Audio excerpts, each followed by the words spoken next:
ao texto como ele está aí diante de nós. No tocante às coisas sacrificadas aos ídolos, é o assunto que Paulo vai tratar com a igreja de Corinto nesse trecho da carta. Sabemos que todos temos conhecimento. O conhecimento, qual a palavra diz aí na sua Bíblia? Incha. E a palavra grega utilizada aí nesse contexto tem a ver com isso mesmo, tem a ver com purulência, tem a ver com mal-estar, tem a ver com não saúde. O conhecimento incha, mas o amor edifica. E se alguém cuida saber alguma coisa, ainda não sabe como convém saber. Mas se alguém ama a Deus, esse é conhecido dele. Texto muito importante, muito precioso do Novo Testamento. Nós passamos 3 domingos conversando sobre algumas das características do discipulado. No dia 6, o irmão Rodrigo deu uma palavra geral, abrangendo diversos dos assuntos que têm a ver com a palavra discipulado. E nós já podemos perceber que ela tem 2 sentidos, e nós vamos falar disso daqui a pouco. No dia 13, a irmã Janaína Guimarães falou sobre algumas características do coração do discípulo e da forma como nós vivemos, confiando que Deus suprirá nossas necessidades, descansando no poder, descansando na graça de Deus. Domingo passado, nós ouvimos o irmão Breno falar e trouxe uma palavra tão rica, tão abundante para o nosso coração, sobre aquelas coisas que marcam a vida dos discípulos.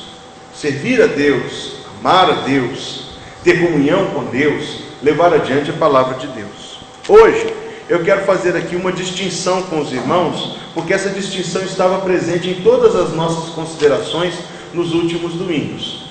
Nós temos que pensar em discipulado como sendo pelo menos 2 coisas distintas. E o esclarecimento a respeito disso é que nos ajuda a entender e a viver, porque só aquilo que a gente entende edifica a nossa fé, e só aquilo que edifica a nossa fé é o que a gente pode praticar. Aquilo que a gente sente não edifica a nossa fé, mas aquilo que a gente entende edifica. O que a palavra discipulado significa para você? E que mais?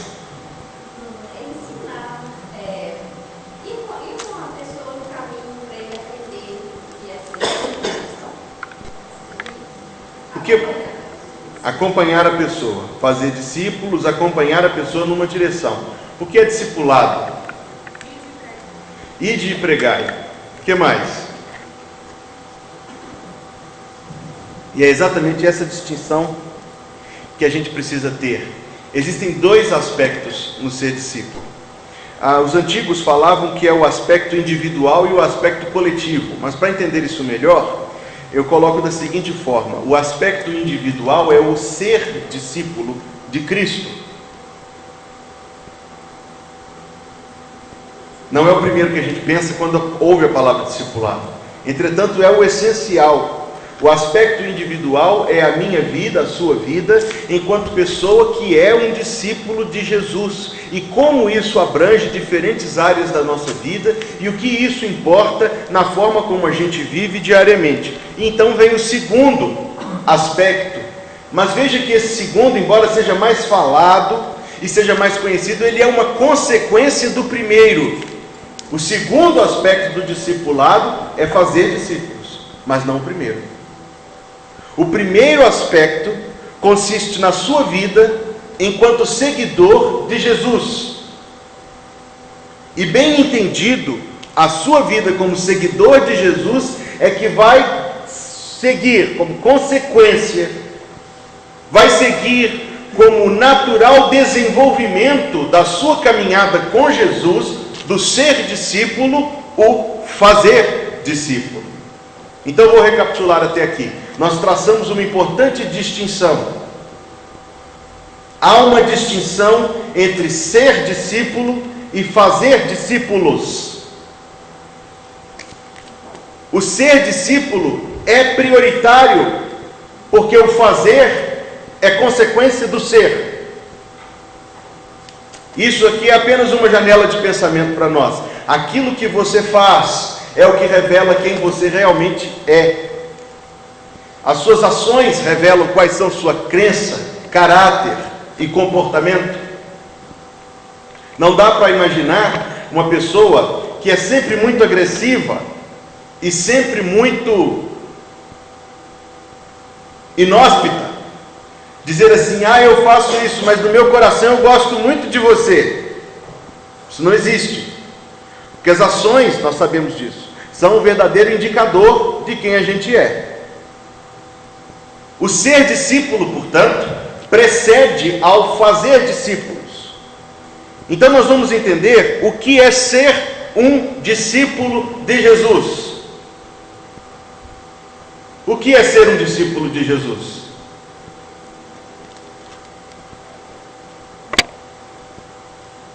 Se falar todo mundo de uma vez, eu não entendo.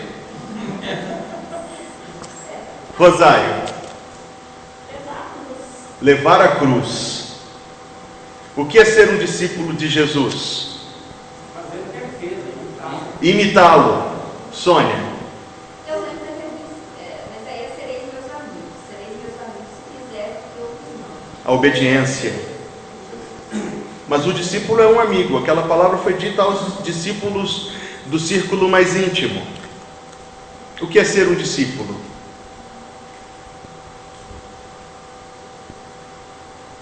O discípulo é um aluno? O discípulo é primeiramente um aluno. E a palavra discípulo usada na Bíblia, matetes em grego, significa praticamente ou literalmente aluno. Alguém que vai ao seu... Qual é o superior do discípulo? Qual é o título que ele tem? Mestre. Então, obviamente, está aí o ensino. O discípulo é aquele que vai ao seu mestre para aprender. O discípulo é seguidor. E o chamado de Jesus para os seus discípulos era: vem e segue-me. Nós sabemos que o círculo mais íntimo andava com Jesus todos os dias, o dia inteiro, durante 3 anos, ouvindo os seus ensinamentos, observando a sua conduta. O discípulo é um aluno, se você está anotando. Número 1, o discípulo é um aluno. Número 2, o discípulo é um seguidor. Número 3, o discípulo é um imitador, como já foi dito. Ele observa o comportamento do seu mestre e replica, pratica igual àquilo que o seu mestre faz. O discípulo é um amigo, pois a ideia da intimidade, da companhia, é indissociável da definição de discipulado. Daqueles que estavam com Jesus, sabemos bem que havia um infiltrado, mas todos os outros 11 eram profundamente sinceros e sinceramente devotos ao Senhor Jesus. Havia companhia e intimidade. Número 1 é um seguidor. Número 2 é um aluno. Número 3 é um imitador. Número 4 é alguém próximo a Cristo. E número 5, pois que quando um mestre judeu chamava um jovem para ser seu discípulo, ele se colocava na posição de poder distribuir tarefas àquele jovem, mesmo as tarefas mais insignificantes, como carregar água, ou lavar os pés, ou lustrar, no nosso tempo seria lustrar os calçados. Então, número 5, o discípulo é um servo. Eu acho que todo mundo aqui já assistiu aqueles filmes asiáticos de luta, em que o mestre, antes de ensinar o gafanhoto a lutar, coloca uma série de tarefas humilhantes no pequeno gafanhoto, e ele fica indignado com aquilo. Ele se sente humilhado de ter que carregar baldes de água subindo a escada, e de ter que lavar o piso. Mas ao mesmo tempo, essa é a lógica desses filmes, não é verdade? Durante um tempo eles foram muito famosos, passavam na sessão da tarde, na tela quente, na temperatura, vai esquentando, na temperatura máxima. Porque no fim do filme ele descobre que tudo aquilo que o mestre fez com ele tinha um propósito, e na hora do aperto ele descobre que ele sabe tudo aquilo que ele precisa saber. Vamos tirar a ideia do filme, mas vamos preservar a realidade aqui diante de nós, que o discípulo é um servo, e todos os discípulos de Jesus se viam como servos de Jesus. O ser discípulo, meus irmãos, está centrado nessas coisas que nós falamos. um seguidor de Cristo, um aluno de Cristo, um imitador de Cristo, um amigo de Cristo, um servo de Cristo. Até mesmo em muitas ocasiões nós encontramos pessoas que não entenderam isso, mesmo que já tenham muitos anos de frequentadores de igreja evangélica, porque não foram apresentados a uma ideia básica, a de que a salvação está atrelada ao discipulado. E eu queria que você guardasse essa ideia na sua mente.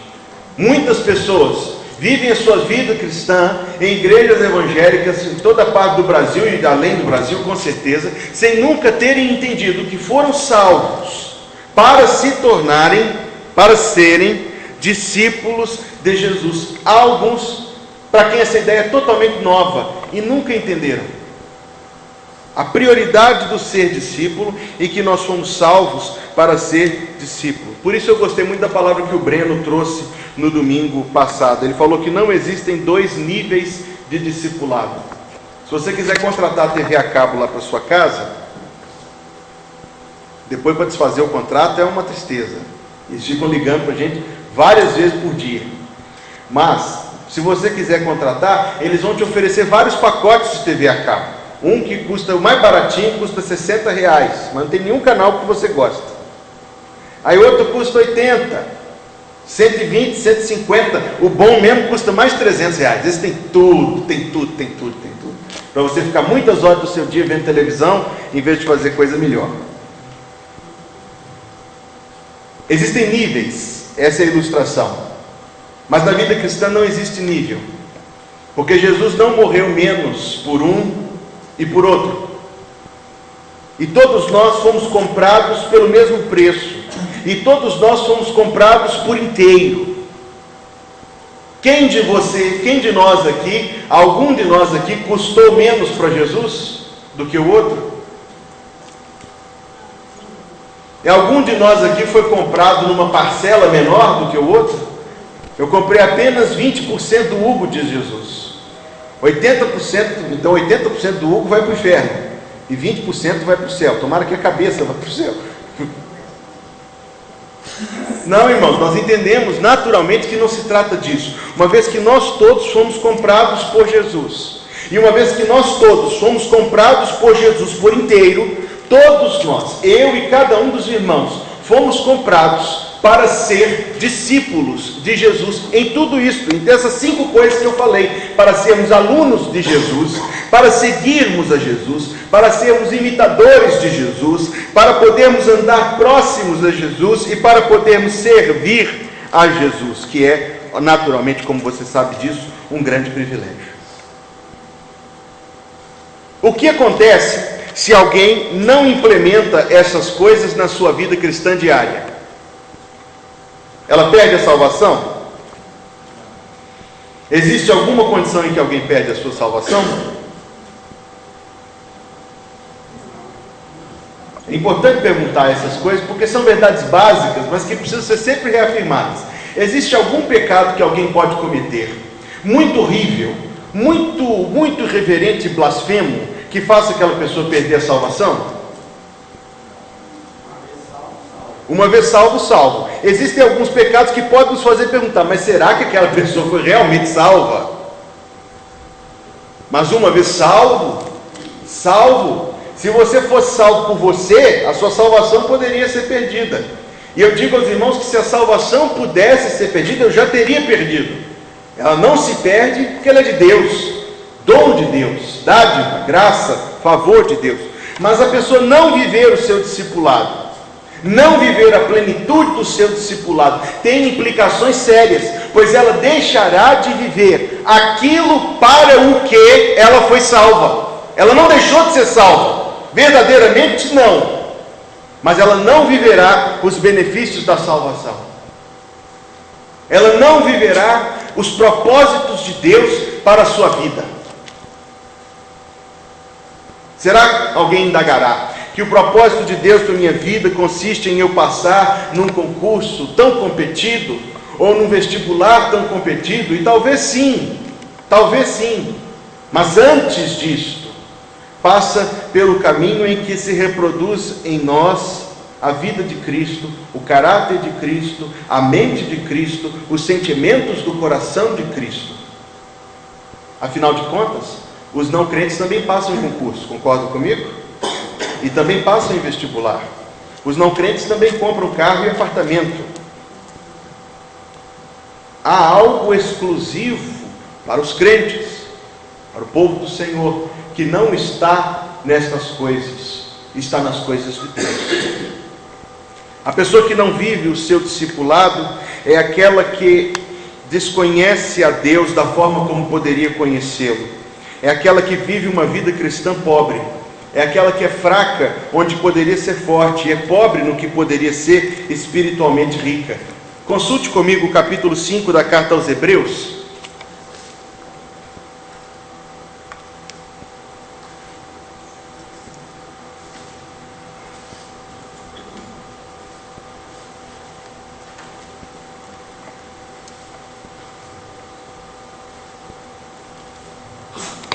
Nós todos sabemos que a carta aos Hebreus é um grande documento da fé cristã, um dos grandes livros da Bíblia.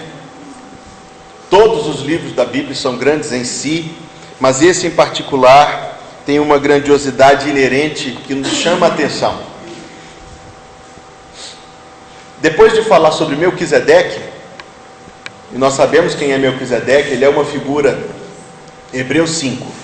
Melquisedeque é uma figura que aparece lá no livro do Gênesis, depois aparece uma vez no Salmo 110, ele é citado algumas vezes pelo próprio Jesus em Mateus e depois pelos apóstolos em Atos.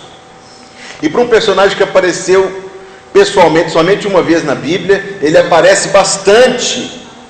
E na carta aos Hebreus nós temos um grande tratado sobre Melquisedeque. Mas aí ele diz o seguinte, no verso 11: do qual, e esse qual aí é Melquisedeque, do qual nós temos muito o que dizer, de difícil interpretação, porquanto vos fizestes negligentes para ouvir. Porque devendo já ser mestres pelo tempo, ainda necessitais de que se vos torne a ensinar quais sejam os primeiros rudimentos das palavras de Deus, e vos haveis feito tais que necessitais de leite e não de sólido mantimento. É uma palavra dura. Os irmãos entendem que isto é uma palavra dura. É uma repreensão. Ele está dizendo aos crentes hebreus: vocês poderiam ter progredido muito na fé, mas progrediram pouco, porque vocês se fizeram lentos. Não foi Deus que os fez lentos. Deus nos deu, assim como a eles deu, capacidade plena de viver a vida cristã. Eles se tinham feito lentos. E porque se tinham feito lentos, ele disse: já passou tempo suficiente para vocês serem mestres. Mas que categoria de mestre? Porque nós lemos lá em 1 Coríntios 8 que o conhecimento incha. Então não é mestre de conhecimento. Mestres no amor, porque o amor edifica. Experimentados no discernimento cristão, amadurecidos nos sentimentos santos que vêm para nós de Deus, experientes para discernir a verdade do erro. Mas isto eles não tinham alcançado, embora tivessem plena condição de alcançar. Ele diz: vocês precisam voltar aos princípios, aos primeiros rudimentos. Vocês precisam de leite, embora já tivessem tempo de comer. Se você conhece uma criança de 3 anos e meio, 3 anos e meio é uma boa idade, está na energia. Mas se você conhece uma criança de 3 anos e meio que ainda não fala, o que você acha? Você acha que alguma coisa não está muito, né? Uma criança de 4 anos que só fica no colo. Não é o desenvolvimento natural. E o desenvolvimento natural de um crente, os empecilhos ao desenvolvimento natural de um crente são apenas os pecados e a dormência na fé. O desenvolvimento natural de um crente o deve levar a crescer na sua fé, a crescer no seu amadurecimento quanto às coisas de Deus, a se aprimorar em ser discípulo. E é por isso que a gente não deve associar idade com maturidade na fé, porque existe gente de idade bem avançada e muitos anos de membro da igreja, mas cujo comportamento consiste em infantilidades e insistências com coisas que não devem ser insistidas. Ele diz: vocês precisam voltar lá no começo, aos primeiros rudimentos da fé, e em vez de alimento sólido, vocês ainda precisam de leite. É uma palavra dura a que nós acabamos de ler, porém necessária, e de a gente se indagar: esta palavra, será que se aplica a nós? O ser discípulo nos permite perceber a presença de Deus em nossa vida, a provisão e o agir de Deus nas situações, uma visão mais ampla da existência, confiança e contentamento e paz. Você dirá talvez que se alguém passar pela escola dominical durante muitos anos, vai conhecer os detalhes mais intrincados dos salmos menos conhecidos de todos. É a pessoa que sabe dizer de cabeça o nome dos 13 juízes e dos reis dos reinos do norte e do sul, e as capitais do reino do norte: Ramá, Betel, Tirza, Mispa e Samaria. Pelo menos a última a gente sabia com clareza. Mas Samaria chegou muito depois, no tempo do rei Onri. E eu estou despejando informações aqui diante dos irmãos que podem ser curiosas, mas são absolutamente em si pouco relevantes. Nós não estamos matriculados na escola dominical para empilhar conhecimento sobre as coisas da Bíblia e ter muito discernimento de cada trecho, de cada capítulo. Isso é bom, e nós devemos ter conhecimento íntimo da palavra de Deus, mas não pelo conhecimento em si, porque o conhecimento incha. Como lemos em 1 Coríntios 8, o amor edifica. Nós nos matriculamos na escola dominical e nós frequentamos os cultos da igreja, e nosso coração tem ânsia de ouvir a pregação da palavra, não pela transmissão pura de conhecimento em si só, mas porque aquelas coisas que nós vamos descobrindo no livro de Deus fomentam, fortalecem a nossa fé, o nosso amor, a nossa adoração, o sentimento puro e todo envolvente de nossa alma para com o Senhor. É para isso que estamos aqui, e é para isso que nós devemos procurar crescer na fé. Nós devemos procurar aprender a ler a Bíblia, não pelas informações que a Bíblia traz, históricas e geográficas somente, mas porque a Bíblia é um instrumento de Deus se revelar a nós. Ler a Bíblia de forma sincera e transformadora. Eu posso citar como ilustração disso, uma vez que eu quero encaminhar para concluir o ser discípulo, o que nós temos experimentado aqui nos cultos de quarta-feira, porque nós temos descoberto um banquete no livro dos Juízes, não é, minha irmã? Um livro tão rico, mas que se você quiser ler somente para poder descobrir a expansão geográfica e a lista dos juízes e a cronologia do livro, nós tivemos uma conversa muito interessante sobre a cronologia do livro, que parece ser um assunto tão maçante para quem ouve, mas quando a gente está aqui na quarta-feira, nós descobrimos quanta riqueza isso traz e quantas lições para a nossa fé, para o nosso amadurecimento, para o nosso crescimento espiritual, nós encontramos ali. É isso que eu estou citando como ilustração, porque o estudo da Bíblia à luz do Senhor Jesus, da obra de Jesus, do propósito de Jesus para nós, esta forma de ler a Escritura Sagrada edifica a nossa fé, nos ensina a ler a Bíblia, encontrando maná do céu em cada letra, e linha, e página, e capítulo, e verso, e livro. Nos ensina a orar. Estou falando de ser discípulo. Para ser discípulo de Jesus, você tem que aprender a ler a Bíblia. Para ser discípulo de Jesus, você tem que aprender a orar. O não crente ora. O não crente ora. Tem certeza que ele não ora nunca? Ou ele ora na hora do aperto? Diz que na hora que o avião treme, até o ateu faz oração. O negócio é sério. Mas Deus nos livra de orar de forma tão egoísta. Deus nos livra de orar de forma tão superficial e de forma tão repetitiva. Existem orações, meus irmãos, que são puramente tolas e que não fazem bem nenhum ao coração de quem ora. Deus nos livra de tais orações. Deus nos livra de orações egoístas, em que nós somente sabemos buscar o Senhor por causa daquilo que nós desejamos alcançar.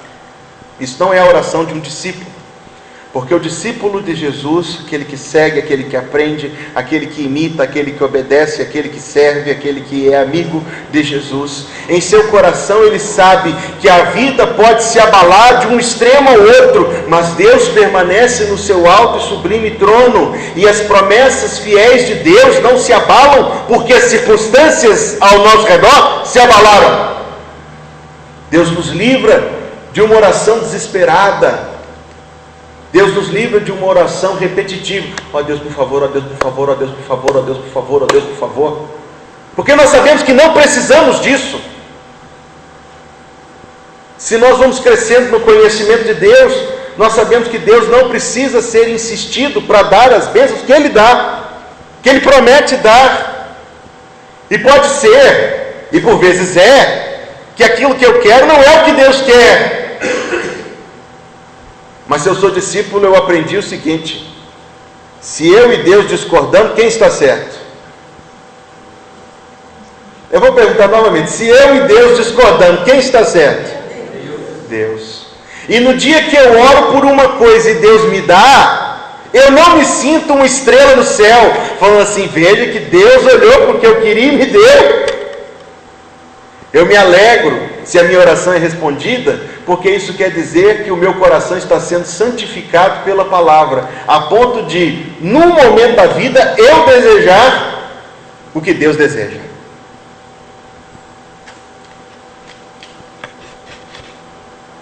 Estou falando, meus irmãos, sobre ser discípulo de Jesus. Seguir Jesus, ser aluno de Jesus, ser servo de Jesus, ter intimidade com Jesus, obedecer, imitar o Senhor Jesus. Para alcançar isto, nós precisamos aprender a orar, precisamos aprender a ler a Bíblia, nós precisamos crescer em nossa companhia, em nossa amizade com Jesus. Salmo 25, verso número 14.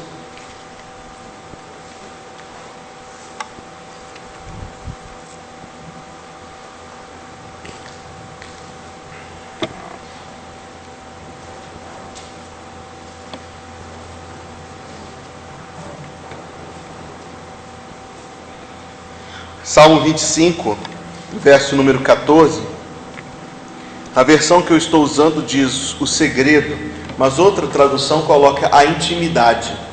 A intimidade do Senhor é para os que o temem. Verso 14, a intimidade do Senhor é para os que o temem, e Ele lhes mostrará a sua aliança. É assim que você leu em sua Bíblia? Vamos dizer este verso juntos? A intimidade do Senhor é para os que o temem, aos quais Ele revelará a sua aliança. Considere comigo por um minuto que seja possível, porque é impressionante que seja possível, que um ser humano com sentimentos limitados e contraditórios, porque num dia de manhã os nossos sentimentos são puros e ótimos, mas naquele mesmo dia, um pouco mais tarde, eles não são tão puros. Concorda comigo? Porque tem um dia que a gente tem um sentimento profundo de devoção para com Deus, mas naquele mesmo dia, um pouco mais tarde, alguém nos fala uma coisa ruim de outra pessoa e nós sentimos aquele prazer mesquinho que aos olhos de Deus é pecaminoso. Então nosso coração é contraditório. Concorda comigo? Para citar aqui os exemplos superficiais, não precisamos aprofundar isso.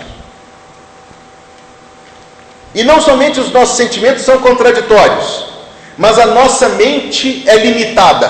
Concordam comigo? Eu lembro aqui de um culto de quarta-feira, em que nós fomos estudar o aspecto da eternidade de Deus. A eternidade de Deus significa que Deus é muito velho? A eternidade de Deus significa que Deus não morrerá nunca? É sutil essa nuance. Por que não? A eternidade de Deus simplesmente significa que Deus sempre é. E que o tempo, que para nós é uma realidade tão concreta, para Deus simplesmente não existe, pois Ele é eterno. Nossa mente consegue entender isso perfeitamente? Não, porque tudo para nós tem começo. Tudo tem começo. A gente teve começo, as coisas têm começo, mas Deus não tem começo. A nossa mente consegue entender isto? Não. Nossa mente consegue entender o grande mistério de que Deus é um único Deus, que existe, porém, em três santas pessoas distintas e eternas? Nossa mente consegue alcançar isso? Jamais, jamais, jamais, jamais. Talvez nem na glória nossa mente vai conseguir alcançar isso. Então o que eu estou dizendo aos irmãos, nossos sentimentos são contraditórios, concordam comigo? Nossa mente é limitada, concordam comigo? Entretanto, nós podemos ser amigos de Deus e ter comunhão com Deus. Esta é a coisa mais maravilhosa da salvação em Cristo, que nós, sendo nós assim pequenos e limitados como somos e contraditórios como somos, nós podemos, pela graça de Deus, ter amizade e comunhão com Deus. Eu preciso parar aqui essa parte, talvez mais para frente a gente possa voltar a tratar desse assunto. Mas eu tentei resumir para os irmãos, na primeira parte da minha palavra, o que é ser discípulo. Eu vou repetir de novo aqueles 5 pontos. O discípulo é um aluno de Cristo, um seguidor de Cristo, um imitador de Cristo, é alguém próximo a Cristo e é um servo de Cristo. Como nós podemos crescer nisto? Nós crescemos nisto buscando a comunhão com Deus nos cultos da igreja, na nossa leitura bíblica todos os dias, na nossa oração todos os dias, quantas mais vezes por dia melhor, no nosso zelo em buscar o Senhor, pois Ele promete que quem o busca, acha. Glória a Deus, só acha porque Ele quer, porque se fossem nós buscá-lo, nós nunca iríamos encontrá-lo. Então nós estamos tratando das coisas que dizem respeito ao ser discípulo, mas eu preciso pegar uns 10 minutinhos para falar sobre o fazer discípulos, pois eu falei para os irmãos no começo dessa palavra, que nós tínhamos que fazer essa distinção entre o ser discípulo e o fazer discípulos. E eu disse também para os irmãos que o fazer discípulo é a consequência, é o fruir do ser discípulo. Agora eu preciso admitir que para muitos de nós isso é um desafio muito grande, mas uma das razões por que é um desafio muito grande, talvez seja porque nós não entendemos muito bem aquilo de que nós estamos falando. Eu queria pedir 2 voluntários do meio dos irmãos, um para estarem aqui comigo, por favor. Não, só 2, não precisa vir todo mundo de uma vez não. Daniel e os cunhados. Daniel, na nossa ilustração, vai ser o pastor Daniel. Parabéns, mas é difícil. E o Caio vai ser o pastor Caio. E eles são pastores de 2 igrejas. Nenhuma das 2 é Bela Vista. O pastor Bela Vista sou eu.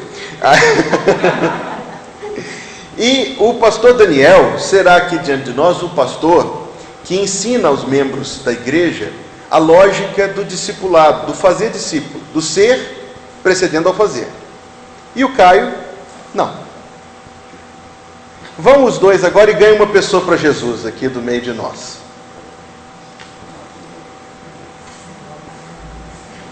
Neuzinha foi ganha para Jesus. Tailane se converteu.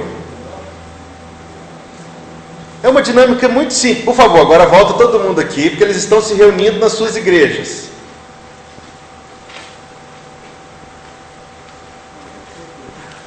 Isso, são duas igrejas diferentes. Então, são vizinhas, mas são diferentes. Tá certo? O Daniel ensinou, porém, a Neuza a lógica do ser discípulo e fazer discípulos. O Caio não ensinou para a Tailane isso. Então, eles vão sair e fazer evangelismo de novo. Só que quem vai sair dessa segunda vez? Da igreja do Caio? Só o Caio. Mas da igreja do Daniel? Por favor. Então, você e você. Ganhem mais uma pessoa para Jesus cada um. A Tailane não, porque a Tailane não foi ensinada a ganhar pessoas para Jesus. O que a Tailane foi ensinada? Que gracinha.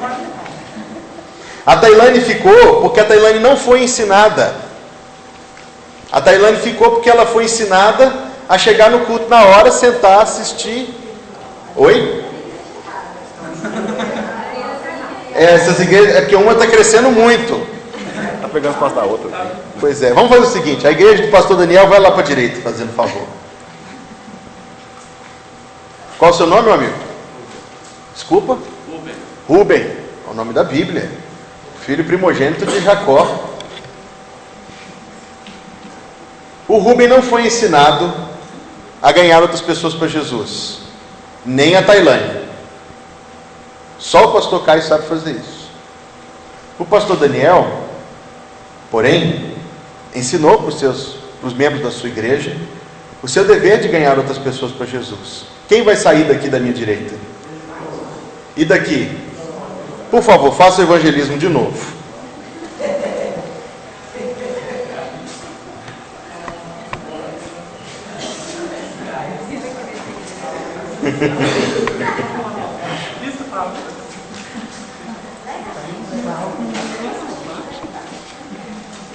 A Ariadne se converteu, a Titinha se converteu, a Michele se converteu, o Hélio também.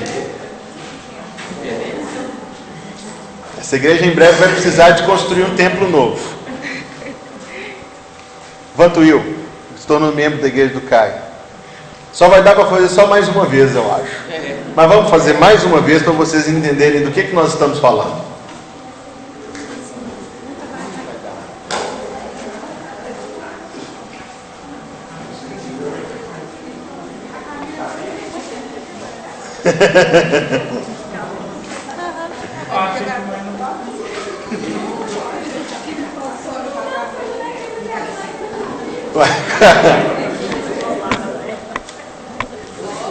Ó, a igreja cresceu. É com ele, é com ela. Ok. Deu para entender a ideia? Pode voltar todo mundo para o seu assento, por favor. Alguns estavam quase, alguns estavam decidindo ainda.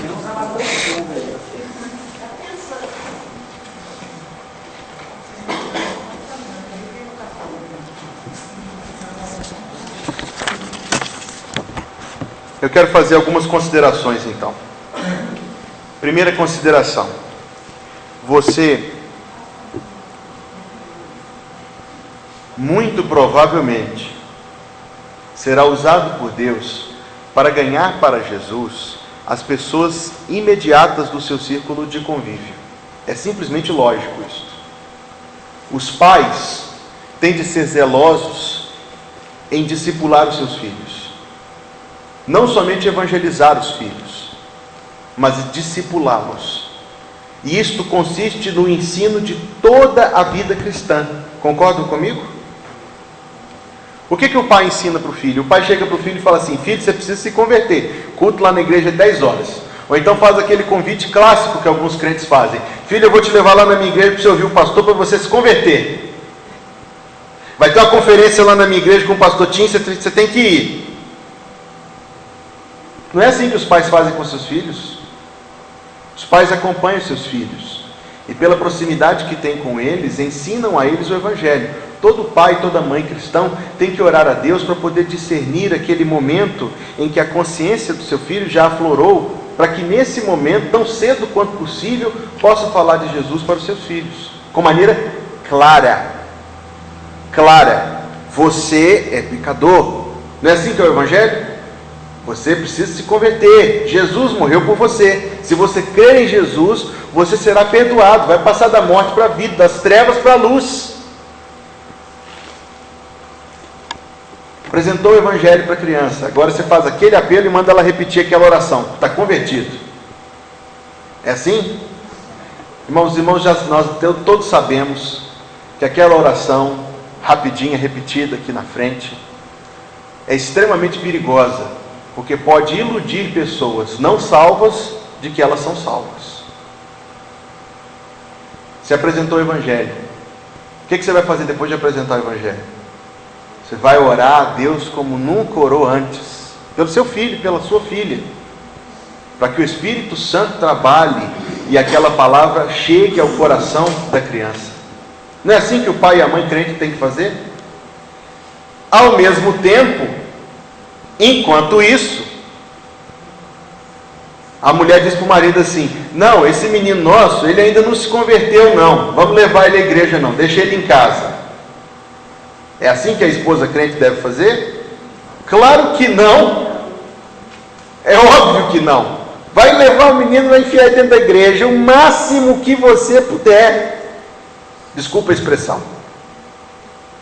Mas eu vi uma charge outro dia, um desenho evangélico impressionante, pelo menos me tocou muito, porque o pai levava o menino para fora do culto e falava assim com o pastor: esse menino bagunça demais a igreja, é melhor ele ficar aqui fora.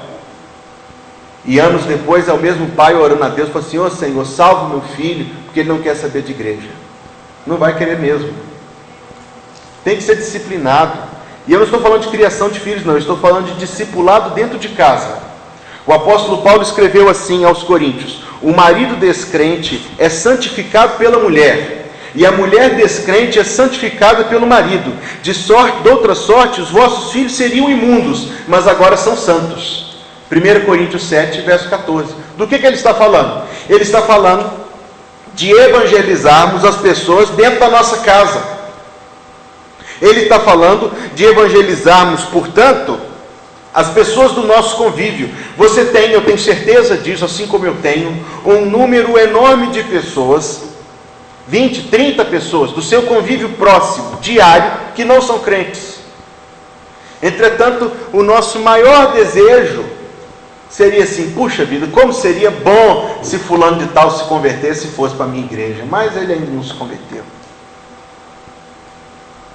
Aí quando tem alguma coisa na igreja, a gente leva o convite, fala assim: ô fulano, vai lá na minha igreja. No dia que ele vem, a gente faz a maior festa, não faz? Só que a gente queria que ele voltasse no domingo seguinte. Ele volta? Nem sempre volta. O processo de evangelismo é, sobretudo, espiritual. Nem todas as pessoas que a gente evangeliza vão se converter. Nem todas as pessoas que a gente evangeliza vão se converter imediatamente. Mas existem formas como nós podemos, com maior clareza, comunicar o Evangelho de Jesus. E tem tudo a ver com essa dinâmica que você viu aqui. Existe uma frase que circula pela internet, frase maldosa, mentirosa e enganosa, que é a que diz assim: pregue o Evangelho e, se necessário, use palavras. Você já ouviu essa bobagem? E o que você fez com ela? Você descartou, jogou no lixo em nome de Jesus. Porque o Evangelho são palavras. O Evangelho é falado. O Evangelho é comunicação de Deus. Se Jesus fosse pregar o Evangelho, se necessário, use palavras, o que seria de nós? Se o apóstolo Paulo fosse pregar o Evangelho, se necessário, use palavras, o que seria da nossa fé? Essa frase alude ao comportamento que nós temos que ter. Então é ser discípulo, concorda comigo? Mas ela exclui a parte principal do evangelismo, que é a comunicação clara do Evangelho de Jesus. Ah, pastor, então é para eu ser igual aqueles crentes que a primeira pessoa que encontra na rua já sai falando do Evangelho todo, tiroteia a pessoa de versículo, deixa ela até desmaiada de tanta informação espiritual que chegou para ela não sabe nem o que fazer depois daquilo. É assim que nós devemos ser? Nem assim e nem o oposto. É o que eu quero mostrar para os irmãos.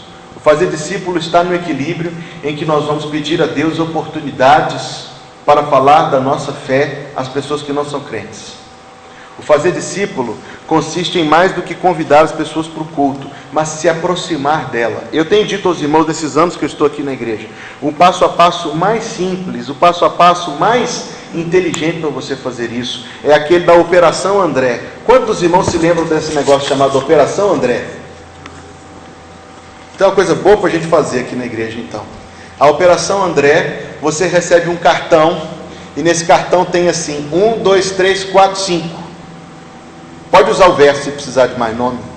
Você vai escrever o nome de algumas pessoas que você vai orar diariamente pela salvação delas. Começa assim. E não é difícil, a gente ora todo dia, é apenas a gente colocar mais um assunto na nossa oração. 1, 2, 3, 4, 5. Acho que a gente pode organizar uma operação dessa aqui na igreja, porque os irmãos verão como é legal. Você vai passar umas 2 semanas orando por aquela pessoa. E você vai estar orando o quê? Pedindo pela salvação dela e pedindo que se Deus quiser, te dê uma oportunidade para falar de Jesus para ela. Então você orou 2 semanas, vai chegar lá e vai pegar aquela bazuca de versículo e vai dar um disparo nela de todos os versículos que falam que os ímpios estão condenados, vão queimar no profundeza do inferno. Pá! Aceita Jesus agora! Você vai orar pedindo a Deus uma oportunidade. Depois você vai chegar para ela e vai falar assim: olha, eu estou orando por você.